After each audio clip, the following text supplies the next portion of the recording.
यो मुलुकका नवयुवा पुस्ताले जुन रियल आन्दोलन गरे तिनीहरूका तीनटा एजेन्डा थिए। भ्रष्टाचार मुक्त समाज निर्माण हुनुपर्छ, देशमा सुशासन हुनुपर्छ र सोसियल मिडियाहरू खुला गरिनुपर्छ र अभिव्यक्ति स्वतन्त्रताको हक चाहिँ हरेक नेपालका नागरिकहरूले पाउनुपर्छ भन्ने उहाँका माग थिए।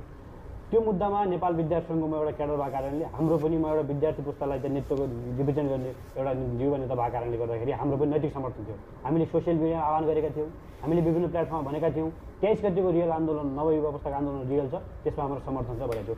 तर तपाईँले हेर्नुहोस् 23 गते 75 जनाभन्दा बढी चाहिँ विद्यार्थीले साधना प्राप्त गरे, त्यो हाम्रो लागि दुःखद कुरा हो। त्यसको चाहिँ राज्यले अहिलेको सरकारले छानबिन गर्नुपर्छ हामीले भनिरहेका छौँ। तर सँगसँगै के हो भने 24 गते जसरी जेएनजीको आन्दोलनमा जेएनजी पुस्ताको नाममा हाइज्याक गरियो, देशी विदेशी शक्तिले जसरी चलखेल गरेर 24 गते तरह भड्काएर राज्य आतङ्क मचाइयो, जसरी आगजनी तोडफोड व्यापारी घरनाहरूका मान्छेका व्यक्तिगत सम्पत्तिहरू जलाउने, राज्यका चाहिँ संरचना दबाउने काम भयो, त्यो जेएनजीको आन्दोलन हाइज्याक भयो। आजको मुद्दा भनेको